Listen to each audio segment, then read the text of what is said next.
ഉടമ്പടിയെടുക്കാൻ കാരണമുണ്ട്. വെറുതെ ഉടമ്പടി എടുത്ത എല്ലാവരെയും. ഈ കിഡ്നി പോയി കഴിഞ്ഞപ്പോൾ പിന്നീട് ഒരു ദിവസം ഈ ഭർത്താവ് വീട്ടിലോട്ട് വരുമ്പോൾ ബെന്നി പറഞ്ഞു, എടോ എനിക്കൊരു ശ്വാസം, ഞാൻ അണക്കണല്ലാടോ, എനിക്ക് ശ്വാസം മുട്ടണമല്ലാടോ എന്ന് പറഞ്ഞ്. എനിക്കൊന്നിട്ടേ ഒരു കിഡ്നി പോയി, മറ്റേ ഡയറ്റ്, ഇനിയിപ്പോൾ ഇയാളെന്താ പറയണത്, ശ്വാസം മുട്ടുന്ന. അതായത് രണ്ട് കുഞ്ഞുങ്ങളെ പോയിട്ടുള്ള തള്ള ഇത് കേട്ട് കഴിഞ്ഞാൽ അപ്പം തന്നെ നമ്മുടെ പ്രഷർ അടിച്ച് നമ്മൾ വീണു പോകും. അപ്പോൾ ഈ ചേച്ചി പറയും, സാരമില്ല, നമുക്ക് നാളെ ആശുപത്രിയിൽ പോകാം. അപ്പോൾ ആശുപത്രി ചെന്നപ്പോൾ ഡോക്ടർ പറഞ്ഞു, ഇത് ആൻജിയോഗ്രാം ചെയ്യണം, പിന്നെ TMD ഒക്കെ എന്താണ്, ഒരു മെഷീനൊക്കെ കയറ്റി ഓടിക്കത്തില്ലേ, TMD അതൊക്കെ ചെയ്തിന് അവരെ സ്കാൻ ചെയ്ത് അപ്പോൾ പറഞ്ഞു 4 ബ്ലോക്ക് ഉണ്ടെന്ന് പറഞ്ഞു. 4 ബ്ലോക്ക്. ഈ മനുഷ്യന്, കിഡ്നി ഇല്ലാത്തൊരു മനുഷ്യന് 4 ബ്ലോക്ക്. അപ്പോൾ ഇനി എന്ത് ചെയ്യുക? പിന്നെ ഒരു കാർഡിയോളജിസ്റ്റ് അടുത്ത് പോയി. കാർഡിയോളജിസ്റ്റ് അടുത്ത് പോയപ്പോൾ കാർഡിയോളജിസ്റ്റിൻ്റെ അടുത്ത് പോകുന്നതിന് മുമ്പ് ഈ ചേട്ടത്തി വന്ന് ഉടമ്പടി ചെയ്യും. ആ ഉടമ്പടി ചെയ്യുന്ന സിറ്റുവേഷൻ കണ്ടില്ലേ നിങ്ങൾ? 4 ബ്ലോക്ക് ഉണ്ടെന്ന് പറയുന്ന സമയത്താണ് ഈ അനുദിന ജീവിതത്തിൽ പപ്പടം വിറ്റ് ഭർത്താവിനിപ്പം ജോലി ചെയ്യാൻ പറ്റണില്ല. പപ്പടം വിറ്റ് മാത്രം പപ്പടം ഉണ്ടാക്കി വിറ്റിട്ട് പിന്നെ ബാക്കിയുള്ള സമയത്ത് ആശുപത്രി കൊണ്ടുപോകും, ഡോക്ടറിനൊക്കെ കാണിക്കും. ഇങ്ങനെ ജീവിക്കുകയാണ്. ഉടമ്പടി ചെയ്ത് മാതാവിൻ്റെ മുമ്പിൽ കണ്ണീരിട്ടപ്പോൾ തന്നെ ഈ വിഷയം അമ്മ ഏറ്റെടുക്കുവന്ന് അമ്മ ഒരു നോട്ട് കൊടുത്തു അവൾക്ക്. അപ്പോൾ ഒരു ധൈര്യം കിട്ടി. കിഡ്നി എടുത്തപ്പോൾ തന്നെ 3 ലക്ഷം രൂപ പോയി. അതിൻ്റെ കടം ഇപ്പോഴും തീർന്നിട്ടില്ല. അതിനിടയ്ക്കാണ് ഇപ്പോൾ ഹാർട്ടും പോയിരിക്കണത്. അതിനിടയ്ക്കാണ് ഇപ്പോൾ ഉടമ്പടി എടുത്തിരിക്കണത്. ഉടമ്പടി എടുത്തു കഴിഞ്ഞപ്പോൾ അവർക്ക് അമ്മ ഒരു തോണ്ടിയിട്ടുണ്ട് എവിടെയോ ഉള്ളിൽ. അതോടുകൂടി ഇവർക്ക് മനസ്സിലായി അമ്മ ഇത് എവിടെയെങ്കിലും കൊണ്ടേ കെട്ടുമെന്ന് മനസ്സിലായി. അത് ആന്തരികമായ ബോധ്യമുണ്ട്. അതാണ് ഈ വചനം പറയണത്. എന്താണ്? ഒരു പുതിയ കാര്യം പറഞ്ഞ വാച്ചോളൂ. ശ്രുതികട്ടെ. ഹല്ലേലൂയ. ഇതാ ഞാൻ പുതിയ ഒരു കാര്യം ചെയ്യുന്നു. അത് മുളയെടുക്കുന്നത് നിങ്ങൾ അറിയുന്നില്ലേ? അപ്പൊ നമ്മൾക്ക് അറിയാൻ പറ്റും. മനസ്സിലായില്ലേ? നിങ്ങൾക്ക് നിങ്ങളൊരു നിലനിൽപ്പിന് ഇപ്പം നിങ്ങൾ എന്ത് വിഷയമായാലും ഉടമ്പടിയിൽ വരുന്ന വിഷയങ്ങൾ നിങ്ങൾക്കറിയാം. ഇത് പകുതി മുക്കാലും നോട്ട് ബൈ മെറിറ്റിലേ വരത്തുള്ളൂ. നോട്ട് ബൈ മെറിറ്റ് എന്ന് പറഞ്ഞാൽ എന്താണ്? നിങ്ങളുടെ യോഗ്യതയിലും അത് കോമൺ സെൻസിലും റീസണബിളായിട്ട് ഒന്നും വരത്തില്ല. റീസണബിളായിട്ട് നടക്കാത്ത ചില കാര്യങ്ങളാണ് ഉടമ്പടിയിൽ വരണത്. 2 തിമോത്തി 2:13. നാം അവിശ്വസ്തരായിരുന്നാലും അവൻ വിശ്വസ്തനായിരിക്കും. ഒന്നിനി പറഞ്ഞേ. നാം അവിശ്വസ്തരായിരുന്നാലും അവൻ വിശ്വസ്തനായിരിക്കും.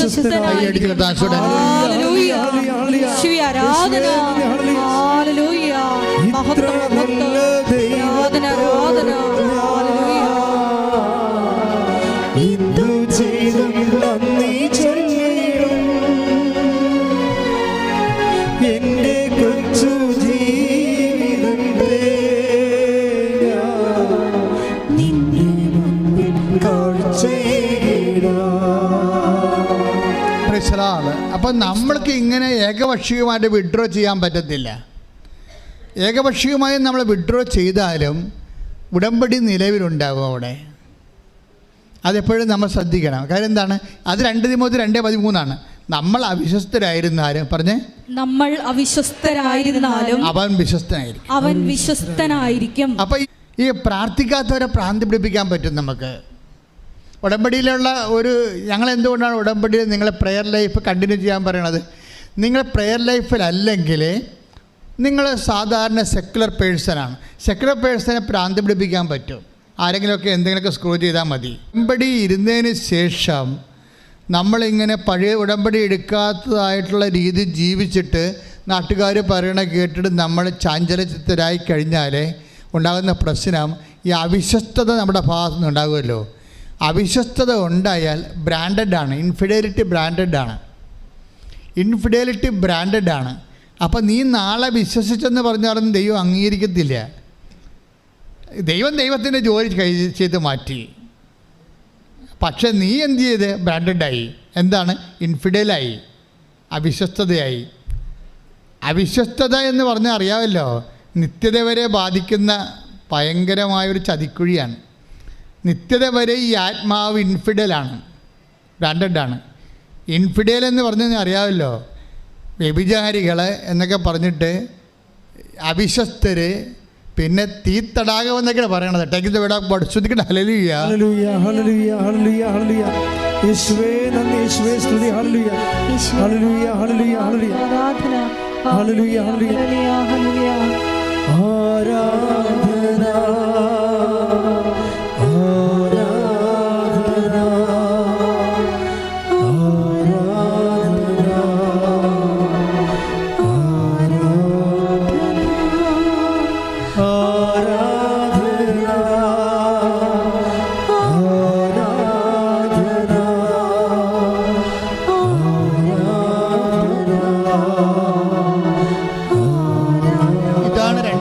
മരണം. ശ്രുതിയുടെ ഹല്ലേലൂയ. വെളിപാട് 21:8. വെളിപാട് 21:8. എന്നാൽ ഭീരുക്കൾ, അവിശ്വാസികൾ, ദുർമാർഗികൾ, കൊലപാതകികൾ, വ്യഭിചാരികൾ, മന്ത്രവാദികൾ, വിഗ്രഹാരാധകർ, കാപട്യക്കാർ എന്നിവരുടെ ഓഹരി തീയും ഗന്ധകവും എരിയുന്ന തടാകവുമായിരിക്കും. ഇതാണ് രണ്ടാമത്തെ മരണം. ഒറ്റ നടക്ക് പോകത്തില്ലെന്ന്, ഡെഡ് ബോഡിയാണെന്നാണ് പറയണത്. ഈ പിശാചിനെ ഡെഡ് ബോഡി എന്നാണ് പറയണത്. ദൈവത്തിൻ്റെ തിരുസന്നിധി വന്നിട്ട് അവളുടെ നാട്ടിൽ ഉള്ള പോക്കൃതരം കാണിച്ചതാണ്. പണി കിട്ടിയ കണ്ടില്ലേ? നമ്മൾ വളരെ സൂക്ഷിച്ച് കൈകാര്യം ചെയ്യേണ്ടതാണത്. ഭീരുക്കളെന്നാണ് പറയണത്. അതായത് ഉടമ്പടി ചെയ്തതിന് ശേഷം പിന്നീട് ഇവർ സെൽഫായിട്ട് വിഡ്രോ ചെയ്യും, അതിൽ നിന്ന് മാറിയിട്ട് നാട്ടുകാരുടെ വർത്തമാനം കേൾക്കും. അതിൻ്റെ കാര്യം അവരെ വിളിക്കണത് ഭീരുക്കൾ. അവരെ ബ്രാൻഡ് ചെയ്യണത് എങ്ങനെ? അവരുടെ കൂടെ ആ ബെഞ്ചിലിരിക്കുന്ന ആൾക്കാരൊക്കെ ആരാണെന്ന് അറിയാവാ? ഒന്ന് വായിച്ച്. ഭീരുക്കൾ, അവിശ്വാസികൾ, ദുർമാർഗികൾ, കൊലപാതകികൾ, വ്യഭിചാരികൾ, മന്ത്രവാദികൾ, വിഗ്രഹാരാധകർ, കാപട്യക്കാർ എന്നിവരുടെ ഓഹരി തീയും ഗന്ധകവും എരിയുന്ന തടാകമായിരിക്കും. ദൈവം വിശ്വസ്തനായിക്കൊണ്ട് ദൈവം ഉടമ്പടി പാലിച്ച് നിങ്ങളെ അനുഗ്രഹിക്കും. പക്ഷെ നിങ്ങൾ കാണിച്ചിരിക്കുന്ന വിഷയമില്ലേ, ദൈവത്തിനെ അവിശ്വസിക്കുകയും അവിശ്വസ്ത കാണിച്ചുകൊണ്ട് ലോകത്തിന് ദൈവത്തേക്കാൾ കൊണ്ട് അനുസരിച്ചില്ലേ? നിങ്ങളൊരു കാര്യം മനസ്സിലാക്കേണ്ടത്, ഇത് നമുക്കറിയാം, ഈ അനുതാപവും കാലവിളംബവും തമ്മിൽ ഇൻ്റർകണക്റ്റഡാണ്. അനുതാപവും കാലവിളംബവും. ഇപ്പോൾ നിങ്ങൾക്ക് കാലവിളംബം വരുന്നു എന്ന് കാണുന്നില്ലേ? കാലവിളംബം വരുന്നത് എന്തുകൊണ്ടാണ്? 2 പത്രോസിൻ്റെ 3:8 പറഞ്ഞത് എന്താണ്? കാലവിളംബം ദൈവത്തിൻ്റെ പദ്ധതിയല്ല. പിന്നെ എന്താണ്? നിങ്ങൾ അനുതപിക്കാൻ വേണ്ടി ദൈവം കാണിക്കണ ദീർഘക്ഷമയാണെന്നാണ്. Praise the lord. ഹല്ലേലൂയ. എന്തെങ്കിലും കാര്യത്തിന് കാലവിളംബം വരുന്നുണ്ടെങ്കിൽ ഇപ്സോ ഫാത്തോ അതിനർത്ഥം എന്താണ്? ദൈവം നിങ്ങളോട് ദീർഘക്ഷമ കാണിക്കുന്നു. ദൈവം നിങ്ങളോട് ദീർഘക്ഷമ കാണിക്കുന്നു വെച്ചാൽ അർത്ഥം എന്താണ്? ആരും നശിച്ചു പോകാതിരിക്കണം. Take the word of God. ശ്രദ്ധിക്കട്ടെ. ഹല്ലേലൂയ. 3:9 വായിച്ചോളൂ. കാലവിളംബത്തെക്കുറിച്ച് ചിലർ വിചാരിക്കുന്നത് പോലെ കർത്താവ് തന്റെ വാഗ്ദാനങ്ങൾ പാലിക്കുന്നതിൽ താമസം വരുത്തുന്നില്ല. ആരും നശിച്ചു പോകാതെ. എന്താ പറയണത്? ആരും നശിച്ചു പോകാതെ. ഇത് നിത്യതയുടെ കാര്യമാണ് ഈ പറയണത്. അല്ല നിങ്ങൾ കാറിടിച്ച് ചാകണ കാര്യമല്ല പറയണത്. ആരും നശിച്ചു പോകാതെ. കാര്യം ഇവിടുന്ന് IELTS പാസ്സായാലും നിത്യത കിട്ടിയില്ലെങ്കിൽ എന്ത് ചെയ്യും? ഇവിടുന്ന് 10 മക്കളെ നിങ്ങൾ പറ്റുമെന്ന് വിചാരിച്ചു, മക്കളിലായിരുന്നു ഉടമ്പടി എടുത്ത് 10 പറ്റുമെന്ന് വിചാരിച്ചു. യേശുവേ സ്തോത്രം, യേശുവേ നന്ദി എന്ന് പറഞ്ഞാലും ഈ 10 മക്കളും അമ്മയും കൂടി നരകത്തിൽ പോയാലും എന്ത് ചെയ്യും? അതാണ് പ്രശ്നം. നിങ്ങൾ കിട്ടുന്ന ഭൗതിക ആനുകൂല്യത്തിൻ്റെ പേര് ദൈവത്തെ നിങ്ങൾ അളക്കരുത്. മറിച്ച് എന്താ സംഭവിക്കണത്?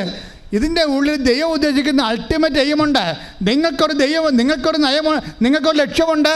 പക്ഷേ ദൈവത്തിന് വേറെ ലക്ഷ്യമുണ്ട്. നിങ്ങളുടെ ലക്ഷ്യമല്ല ദൈവത്തിൻ്റെ ലക്ഷ്യം. നിങ്ങളുടെ ലക്ഷ്യം എന്നാണ് ഭൗതിക ആനുകൂല്യങ്ങളാകുന്ന അനുഗ്രഹങ്ങൾ കൈപ്പറ്റുകയാണെങ്കിൽ ദൈവത്തിൻ്റെ ലക്ഷ്യം എന്തെല്ലാം കൈപ്പറ്റിയാലും ലോകം മുഴുവൻ നേടിയാലും 16 അടുത്ത് മത്തായി 16 ശ്രദ്ധിക്കട്ടെ. Hallelujah, hallelujah, hallelujah, hallelujah, hallelujah. യേശുവേ നന്ദി, യേശുവേ സ്തുതി. Hallelujah, hallelujah, hallelujah, hallelujah, hallelujah, hallelujah.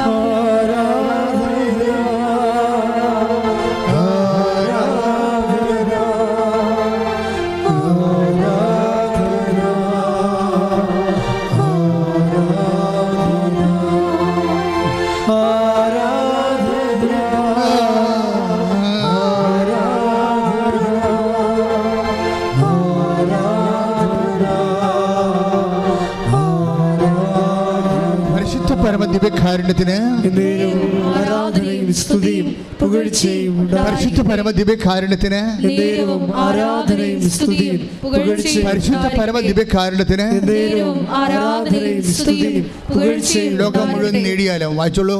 Mathai 16:26. Mathai 16:26. ഒരുവൻ ലോകം മുഴുവൻ നേടിയാലും പറഞ്ഞേ, ഒരുവൻ ലോകം മുഴുവൻ നേടിയാലും സ്വന്തം ആത്മാവിനെ നഷ്ടപ്പെടുത്തിയാൽ അവൻ എന്ത് പ്രയോജനം?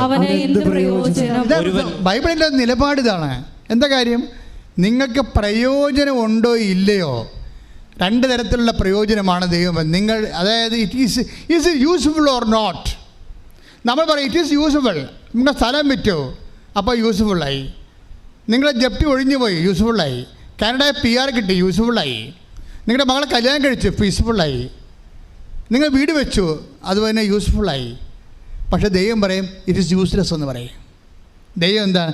നിങ്ങൾ കല്യാണം കഴിച്ചാലും മക്കളുണ്ടായാലും സ്ഥലം മേടിച്ചാലും ജോലി കിട്ടിയാലും നിൻ്റെ ആത്മാവ് നഷ്ടപ്പെട്ടാൽ എന്ത് പ്രയോജനം? It is useless.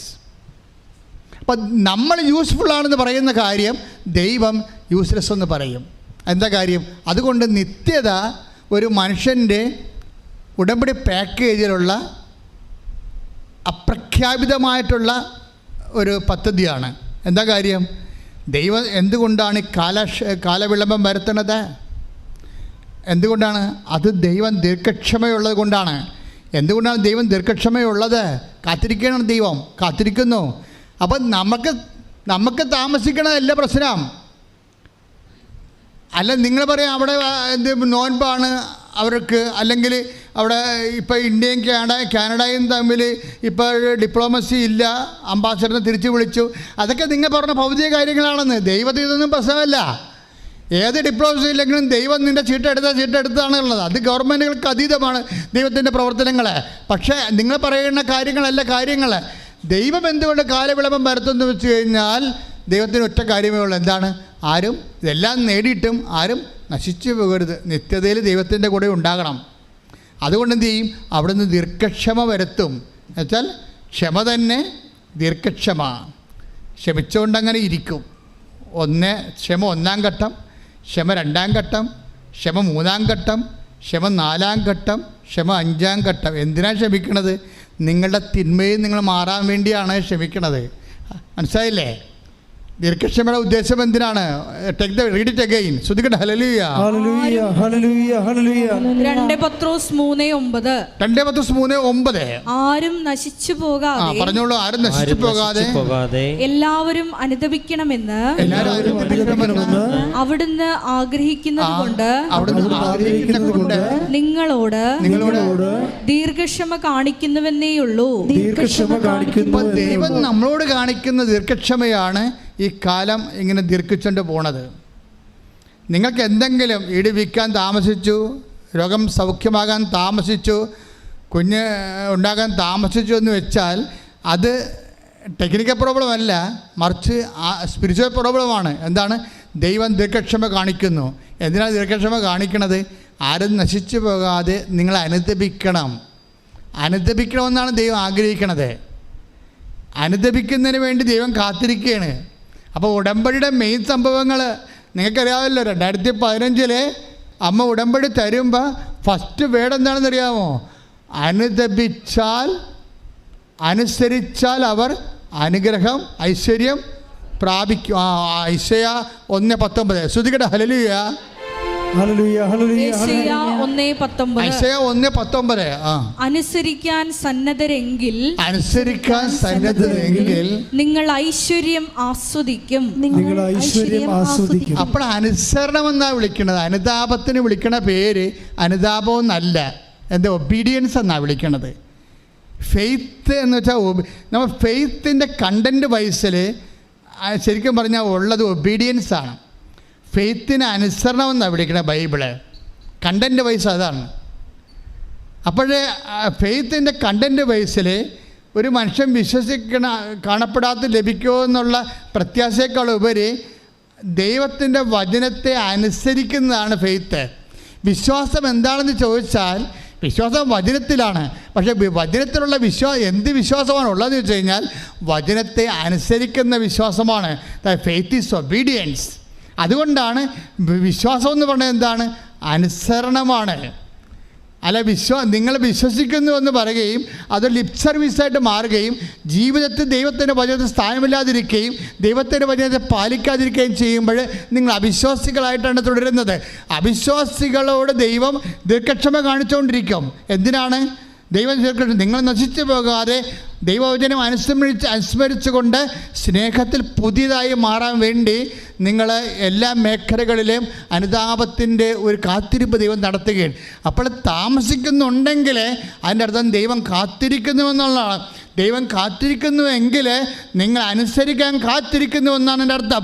നിങ്ങൾ അനുസരിക്കാൻ കാത്തിരിക്കുന്നു എന്ന് പറഞ്ഞാൽ വചനത്തെ അനുസരിക്കാൻ കാത്തിരിക്കുന്നു എന്നാണ്. എത്രയോ പേരാണ് വചനത്തെ അനുസരിക്കാത്തത്, ഉടമ്പടിയെ അനുസരിക്കാത്തത്.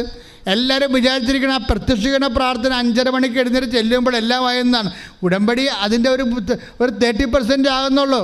ബാക്കിയുള്ളത് എല്ലാം എന്താണ്? ദൈവവചനം അനുസ്മരിച്ചുകൊണ്ട് ഞാൻ രോഗിയായിരുന്നു, നിങ്ങളെന്നെ സന്ദർശിച്ചു. ഞാൻ കാരാഗൃഹവാസിയായിരുന്നു, നിങ്ങളെന്നെ സന്ദർശിച്ചു. എനിക്ക് വിശന്നു, നിങ്ങളെനിക്ക് ഭക്ഷണം തന്നു എന്ന് പറയുന്ന അനുസരണമുണ്ട്. ആ കർത്താവിൻ്റെ വചനത്തോട് അനുസരണം എന്താണ്? അപ്പോൾ നീതിമാൻ ചോദിക്കും, കർത്താവേ, ഞങ്ങൾ എപ്പോഴാണ് അങ്ങനെ രോഗിയെ കണ്ടത്, കാരാഗൃഹവാസിയെ കണ്ടിട്ട് അങ്ങ് കണ്ടു കഴിയുമ്പോൾ നിങ്ങൾ ആരെല്ലാം ശുശ്രൂഷിച്ചു? അതെല്ലാം ഞാനായിരുന്നതാണ്. അതായത് കർത്താവിനെ മറ്റു വ്യക്തികൾ കാണാൻ വേണ്ടി ഞാൻ തയ്യാറായിക്കൊള്ളാമെന്നാണ് നമ്മൾ പറഞ്ഞിരിക്കുന്നത്. നമ്മൾ ദൈവത്തോട് ഉടമ്പടിക്കുമ്പോൾ പറയുന്നത് എന്താണ്? മറ്റു വ്യക്തികൾ സഹായം ആവശ്യമുള്ളവർ ഞാൻ കർത്താവിനെ കണ്ടോളാം. അവരുടെ മനുഷ്യരെ ഞാൻ കാണുന്നില്ല, അവിടെ ജാതി നോക്കണില്ല, അവരുടെ ആവശ്യം നോക്കിക്കൊണ്ട് ഞാൻ അവരെ സഹായിച്ചോളാം, അത് ക്രിസ്തുവായി കണ്ടോളാം. ഈ പപ്പടക്കാരത്തിൻ്റെ കാര്യം നിങ്ങൾക്ക് അറിയാവോ? പപ്പടക്കാരത്തി ആദ്യകാലങ്ങളിൽ ഈ പ്രത്യക്ഷീകരണമൊക്കെ തന്നെ പ്രാർത്ഥന നടന്നതേ. കാര്യം അവളെ സംബന്ധിച്ചുള്ളൊരു പപ്പടം ഉണ്ടാക്കിയിട്ടല്ലേ ഇതൊക്കെ ചെയ്ത് ജീവിക്കേണ്ടത്. അതിനിടയ്ക്ക് ഭർത്താവിൻ്റെ കിഡ്നി പോയില്ലേ, അതിനിടയ്ക്ക് ഭർത്താവിൻ്റെ ഹൃദയം ഇപ്പോൾ ബ്ലോക്കായില്ലേ, ഇപ്പോൾ അത് ഓപ്പറേഷൻ വേണമെന്ന് പറയണില്ലേ. അപ്പോൾ അവളെങ്ങനെ അവൾക്ക് സമയമുണ്ട്? രോഗികളെ പോയി കാണാൻ, വീട്ടിൽ തന്നെ രോഗിയുണ്ടല്ലോ, രോഗികളെ പോയി കാണാൻ പറ്റുമോ? അതുപോലെ തന്നെ ആർക്കെന്ത് ഭക്ഷണം കൊടുക്കാനാണ്? അവർ തന്നെ ഭക്ഷണം ഉണ്ടാക്കാൻ, അവർ തന്നെ ജീവിതത്തിൽ പപ്പടം എടുത്തിട്ട് ജീവിതത്തോട് മൽപ്പിടുത്തം നടത്തുകയല്ലേ. അപ്പോഴിങ്ങനെയുള്ള എല്ലാ പരിപാടികളും അവൾ നിർത്തിയിട്ട് പ്രത്യക്ഷീകരണ പ്രാർത്ഥന മാത്രം ചൊല്ലി. പ്രത്യക്ഷീകരണ പ്രാർത്ഥന മാത്രം ചൊല്ലിയിരിക്കുമ്പോൾ he's not in covenant, she's not in covenant. അവർ ഉടമ്പടിയിലല്ല. കാര്യം ഉടമ്പടിയിൽ അനുസരിക്കേണ്ട കുറേ കാര്യങ്ങളുണ്ട്. അവർക്ക് അത് സാധ്യതയുണ്ട്, സാധ്യതയില്ല എന്നല്ല പ്രശ്നം. സാധ്യതയില്ലാത്ത ഒരു സാധനം ഉടമ്പടിയില്ല. എല്ലാ കാര്യവും നമ്മൾ മനസ്സ് വെച്ചാൽ സാധിക്കണത് മാത്രമേ ഉള്ളൂ. ഇവിടെ തെണ്ടിത്തിരിഞ്ഞ് നടക്കുന്ന ആൾക്കാരും മറ്റുള്ളവരുടെയൊക്കെ അയൽക്കൂട്ടത്തിൽ ലോൺ എടുത്ത് എന്തുകൊണ്ടാണ് ആൾക്കാർ വേളാങ്കണ്ണി പോകുന്നത്? സാധ്യതയില്ലാഞ്ഞിട്ടാണ്. സാധ്യതയുണ്ട്. ചില ആൾക്കാരൊക്കെ ഞാൻ ചെറിയ ഇടവൊക്കെ ചെല്ലുമ്പോൾ മുട്ടയടിച്ചിരിക്കണം കാണാം. അപ്പോൾ അവർ പണ്ട് ഉടമ്പടി എടുത്തിട്ടുള്ള പാർട്ടിയാണ്. എൻ്റെ അടുത്ത് വന്നിട്ട് അയ്യോ പൊന്നെ എന്നൊക്കെ പറഞ്ഞുകൊണ്ട് സങ്കടമാണ്, കരച്ചില്ലാം വിഷമമാണെന്നൊക്കെ പറഞ്ഞുള്ള ആൾക്കാരാണ്. അവർ തന്നെ അതേ സമയം തന്നെ അവരെ സംബന്ധിച്ചിടത്തോളം എവിടുന്നാണ് രക്ഷയെന്നറിയാൻ പാടില്ലാതെ അവരിങ്ങനെ പരക്കാൻ പാടില്ല. They are not in covenant. കാരണം ഉടമ്പടിയേക്കാൾ വലുത് ദൈവത്തിനൊന്നും ചെയ്യാനില്ല. ഇത് ലാസ്റ്റ് ഓപ്ഷൻ പ്രെയറാണ്. ലാസ്റ്റ് ഓപ്ഷൻ പ്രെയർ എന്ന് വെച്ചാൽ ഫുൾ ഓപ്ഷനാണ്. അതേസമയം തന്നെ ദൈവവചനത്തിൻ്റെ സംഗ്രഹം കാച്ചി കുറുക്കി സത്ത് പിഴിഞ്ഞ് കടഞ്ഞെടുത്തിരിക്കണതാണ് ഈ ഉടമ്പടിയിൽ. അത് വിശുദ്ധതയോടെ സത്യസന്ധമായിട്ടൊരു വ്യക്തി ചെയ്തു കഴിഞ്ഞാൽ അപ്പം തന്നെ അടയാളം കാണാൻ തുടങ്ങും. ഈ അടയാളം കാണാതെ ഈ അപേക്ഷക്കത്ത് കൊണ്ടുവന്ന് കെട്ടിത്താത്തിടും പോയിട്ടുള്ള ആൾക്കാരാണ് അഭ്യാസം കാണിച്ച് മുട്ടയടിച്ച് നടക്കുന്നത്. പക്ഷേ ഞാനതിന് തെറ്റൊന്നും പറയണില്ല. പക്ഷേ നിങ്ങൾ മനസ്സിലാക്കേണ്ട വിഷയം, മുട്ട അടിച്ചുകൊണ്ട് തീരുന്നതല്ല ദൈവത്തിൻ്റെ ദീർഘക്ഷമയുടെ വിഷയം. ദൈവം ദീർഘക്ഷമയുടെ വിഷയം എന്ന് പറയുന്നത് നിൻ്റെ മുടി മുറിച്ച കൊണ്ട് മുട്ട അടിച്ചുകൊണ്ട് തീരത്തില്ല. പിന്നെ എന്താ തീരണത്? നീ അനുസരിക്കണമെന്നാണ് പറയണത്. എന്തനുസരിക്കണം? ദൈവത്തിൻ്റെ വചനം അനുസരിക്കണം. ദൈവത്തിൻ്റെ വചനം നിനക്ക് ശത്രുക്കൾ ഉണ്ടാകാൻ പാടില്ല. ഇന്ന് ക്ലിനത്തെ എന്നാ പ്രസംഗിച്ചിരിക്കണത്? അതായത് ആ സാക്ഷ്യം കേട്ട ആൾക്കാരുടെ സമയത്ത് ഇപ്പോഴും ശത്രുക്കൾ നിലനിൽക്കുന്നു, 10 വർഷമായിട്ട് സംസാരിക്കാത്ത ഉണ്ടെന്നൊക്കെ പറയുമ്പോഴേ നിങ്ങൾ കവനൻ്റിലല്ല, നിങ്ങളെ ദീർഘക്ഷമയോടെ ദൈവം കാത്തിരിക്കുന്നതിൻ്റെ അർത്ഥം. അതിനനുസരിച്ച് വചനത്തെ അനുസരിക്കുന്നതിലൂടെ എന്താണ് ഇനിയും അനുസരിക്കാത്തത്? നിങ്ങൾ ചിന്തിക്കണം. ഏത് വിഷയമാണ് ഞാൻ അനുസരിക്കാത്തത്? എനിക്കിപ്പോഴും രഹസ്യ പാപങ്ങളുണ്ടോ? എനിക്കിപ്പോഴും അതുപോലെ തന്നെ മോഹപാപങ്ങളുണ്ടോ? എനിക്കിപ്പോഴും കുമ്പസാരിക്കേണ്ട ഒരു അവസ്ഥ വരുന്നുണ്ടോ? നിങ്ങൾ 2 ആഴ്ച കുമ്പസാരിക്കണോ 2 മാസം കുമ്പസാരിക്കണോ എന്നല്ല പ്രശ്നം. ഉടമ്പടി ഉദ്ദേശിക്കുന്ന ആത്യന്തികമായ ദൈവിക ലക്ഷ്യമെന്ന് പറയുന്നത് കുമ്പസാരിക്കേണ്ടാത്തൊരു അവസ്ഥ ഉണ്ടാക്കരുതെന്നാണ് ഞാൻ ഉദ്ദേശിക്കുന്നത്. കുമ്പസാരിക്കേണ്ടാത്ത ഒരവസ്ഥ ഉണ്ടാക്കാൻ പറ്റും. അതിന് ആന്തരികമായ അഭിഷേകം മേടിച്ചാൽ മതി. ദൈവത്തെ സ്നേഹിച്ച് കഴിഞ്ഞാൽ നമുക്ക് ആന്തരികമായ അഭിഷേകം കിട്ടിക്കൊണ്ട് പാപസാഹചര്യം മാറ്റുകയും പാപം ചെയ്യാൻ പറ്റാത്തൊരവസ്ഥയിലേക്ക് നിന്നെ കൊണ്ടുപോവുകയും ചെയ്യും. അങ്ങനെ ഒരു അഭിഷേകത്തിലേക്ക് നിൽക്കുന്ന കഴിയുമ്പോൾ ഈ ഉടമ്പടി പെട്ടെന്ന് നിങ്ങൾക്ക് ടൈം ഷോർട്ട് ചെയ്യണ കാണാം. നിങ്ങൾ ഷോർട്ട് ചെയ്യും. അപ്പം നമ്മൾ ടാർഗറ്റ് ചെയ്യേണ്ടത് പാപത്തെ തന്നെ, പാപത്തിൻ്റെ സാഹചര്യത്തെയാണ്. പാപം മൂലം നമുക്കുണ്ടാകുന്ന കൊച്ചു സന്തോഷങ്ങളും ഭൗതികമായ ആനുകൂല്യങ്ങളും ദൈവത്തിൻ്റെ നാമത്തിൽ വേണ്ട എന്ന് തീരുമാനിച്ചുകൊണ്ട് അതിനേക്കാളുപരി നിൻ്റെ ജീവനേക്കാളുപരി ദൈവത്തെ സ്നേഹിച്ച് ക്രിസ്തുവിനെ സ്നേഹിച്ച് കഴിഞ്ഞാൽ എൻ്റെ ദൈവ പൈതലെ, ദൈവത്തിൻ്റെ പോളിസിയായ കാലവിളംബം എന്ന് പറയുന്നത് ദൈവത്തിൻ്റെ പദ്ധതിയല്ല. നിൻ്റെ ഉടമ്പടിയുടെ മേൽ ദൈവികമായ തീരുമാനം ഉണ്ടാകും.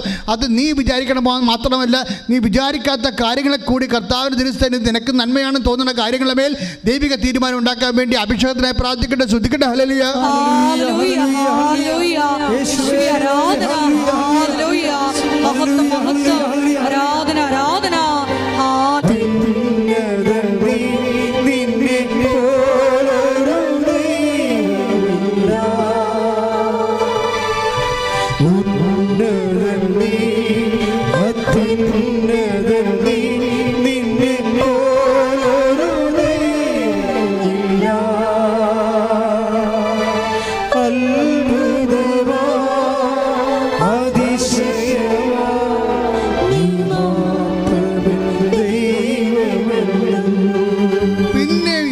പൈതലെ ഭർത്താവിനെയും കൊണ്ട് ഓപ്പറേഷൻ ഡേറ്റിലെ ദിവസം ചെല്ലും. ഓപ്പറേഷൻ ഡേറ്റിന് തലേ ദിവസം ചെല്ലും. ഇപ്പം വേറെ മാർഗ്ഗമൊന്നുമില്ല, ഓപ്പറേഷൻ ഫിക്സ് ആയിപ്പോയി. അപ്പോൾ ഇവിടെ വിശ്വാസസഞ്ചാരം കാണണം. ഓപ്പറേഷൻ ഡേറ്റ് ചെല്ലുമ്പോഴും ഇവർ പറയും ഡോക്ടറെ ഒന്ന് നോക്കുക. അപ്പോഴും പറയും ഞാൻ ഉടമ്പടി എടുത്താണ്, അമ്മ എന്തെങ്കിലും ചെയ്യാതിരിക്കത്തില്ല, ഒന്ന് നോക്കുക. എന്ത് നോക്കണമെന്നാണ് പറയണത്? നേരത്തെ ആൻജിയോഗ്രാം ചെയ്തിട്ടില്ലേ, അതിൻ്റെ CD കയ്യിലുണ്ട്. അതും വെച്ചുകൊണ്ട് ഇവർ ചോദിക്കുകയാണ് ഒന്ന് നോക്കുവാന്ന്. ഇതെന്തൊരു ജ്ഞാനമാണെന്ന് നോക്കിയേ. അപ്പോൾ ഡോക്ടറിന് ദേഷ്യം വന്നിട്ട് ഈ CD കമ്പ്യൂട്ടറിലിടും. കമ്പ്യൂട്ടറിലിടുമ്പോൾ ഇവരൊരു പ്രാർത്ഥന പ്രാർത്ഥിക്കും. അമ്മേ ചില്ലും പൊളിച്ചിറങ്ങി വന്നെ അമ്മേ, എനിക്ക് ആരുമില്ല അമ്മേ. Price the Lord. അമ്മേ ചില്ലും പൊളിച്ച് കൃപാസനത്തിലെ ചില്ലും പൊളിച്ചിറങ്ങി വന്നെ അമ്മേ, എനിക്ക് ആരുമില്ല അമ്മേ എന്ന് പറയുമ്പോൾ ഒരു കുലുക്കം കേൾക്കും. ഇവർ നോക്കുമ്പോൾ കൃപാസനം മാതാവ് കമ്പ്യൂട്ടറിൻ്റെ അടുത്ത് നിൽക്കും.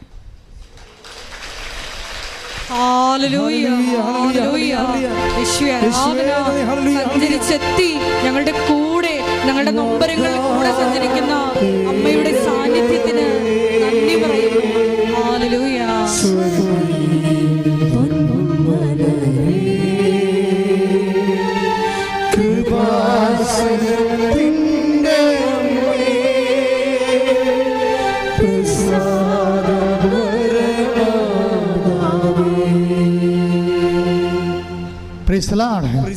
അപ്പോൾ ഡോക്ടർ ഈ കമ്പ്യൂട്ടറിൽ CD ടച്ചും ഇതിൻ്റെ ഫിഗർ നോക്കിയിട്ട് ഇവരുടെ മുഖത്തേക്ക് ഇങ്ങനെ നോക്കും. ആൻജിയോഗ്രാമിൻ്റെ ബ്ലോക്കാണ്. ആ ബ്ലോക്ക് ഇപ്പം കാണാനില്ല. അപ്പോൾ ഡോക്ടർ പറയും ഇതിന് ഓപ്പറേഷൻ്റെ ആവശ്യമില്ല, ഇതൊരു ആൻജിയോപ്ലാസ്റ്റി കൊണ്ട് ചെറിയ ബ്ലോക്കൊക്കെ ഉള്ളൂ, അത് 2 ഇപ്പം കാണുന്നുള്ളൂ, അത് ആൻജിയോപ്ലാസ്റ്റി കൊണ്ട് ചെയ്യാൻ പറ്റും. കാര്യം ആ മനുഷ്യനെ ആരോഗ്യത്തിൽ കൊണ്ടുവന്ന് ഇവിടെ നിർത്തിക്കൊണ്ട് ആ പപ്പടം വിറ്റ് ജീവിക്കുന്ന മനുഷ്യൻ അവരെല്ലാവരും വിശുദ്ധയാണ്. വചനത്തെ ജീവിതത്തിൽ പരീക്ഷണം അതിജീവിച്ചുകൊണ്ട് ദൈവപൈതരായിട്ട് തന്നെ ഏൽപ്പിച്ച ജോലി പൂർത്തിയാക്കിക്കൊണ്ട് ദൈവത്തിൻ്റെ മഹത്വം പ്രഘോഷിച്ച സുവിശേഷത്തിന് കൈയും കാലും വെച്ച രൂപമാണ്. സ്തുതിക്കട്ടെ. ഹല്ലേലൂയ, ഹല്ലേലൂയ. യേശുവേ ആരാധന. വരേണമേ, എന്നിൽ നിറയണമേ. നാഥാ വരേണമേ, സൗഖ്യം നൽകണമേ. അച്ഛൻ കൈയുയർത്തിക്കൊണ്ട് സ്തുതിച്ചും അഭിഷേകത്തോടെയും ഒക്കെ പ്രാർത്ഥിക്കാം.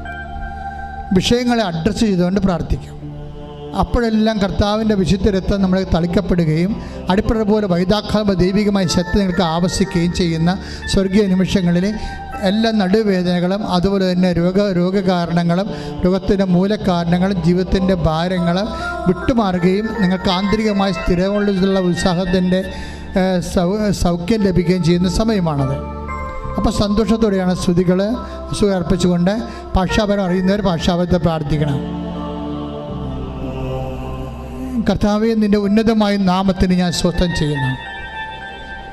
സ്തുതിക്കട്ടെ. ഹല്ലേലൂയ. കർത്താവേ, നിൻ്റെ വിശുദ്ധ പൗരോഹിത്യത്തെ മഹത്വപ്പെടുത്തണമേ. കർത്താവേ, സഭയിലുള്ള സാന്നിധ്യം പ്രകടമാക്കണമേ. കർത്താവേ, 36 വർഷം ഞാൻ അർപ്പിച്ച കൃപാനയുടെ യോഗ്യതയാൽ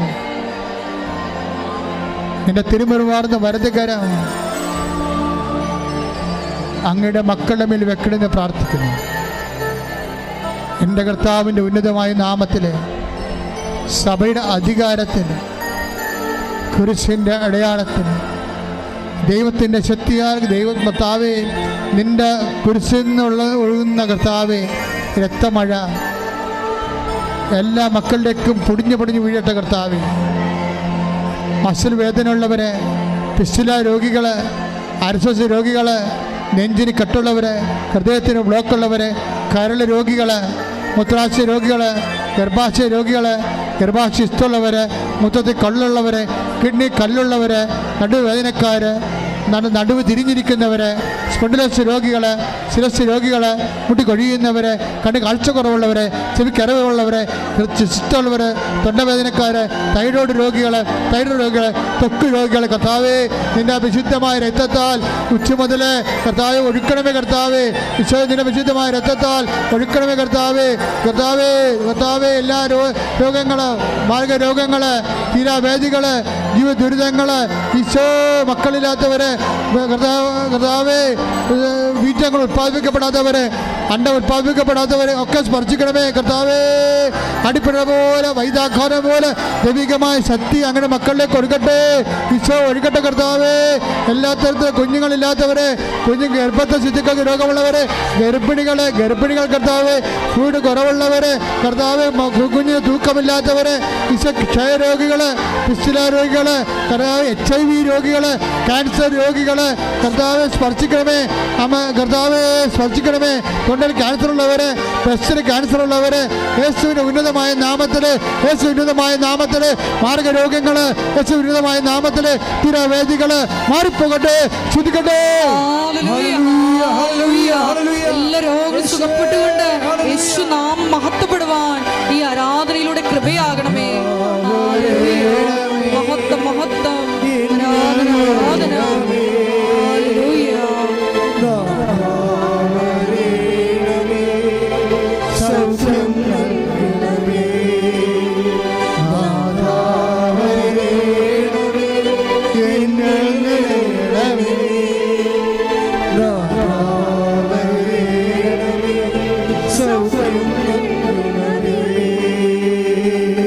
സ്വർഗം തുറക്കപ്പെടുന്ന വലിയ സമയമാണ്. കൃപാസാൽത്താറെ ജീവനോടെ പ്രത്യക്ഷപ്പെട്ട മാതാവ് പ്രത്യക്ഷ ദർശനം അരളിക്കൊണ്ട് നിങ്ങൾക്ക് വേണ്ടി മധ്യസ്ഥം വഹിക്കുന്ന സമയമാണ്. ഈ ചതിവി കാരണത്തിൽ ജ്വലിച്ചു നിൽക്കുന്ന സൂര്യനെപ്പോൾ ജ്വലിച്ചു നിൽക്കുന്ന സമയമാണ്. സ്വർഗം താണിറങ്ങി വന്നിരിക്കുന്ന സമയമാണ്. വിശ്വസിക്ക ദൈവവേദലെ, സ്നേഹിക്ക ദൈവവേദലെ, ദൈവത്തിൻ്റെ കരുണ നിങ്ങളിലേക്ക് ആവശ്യിക്കേണ്ട ദൈവവേദലെ.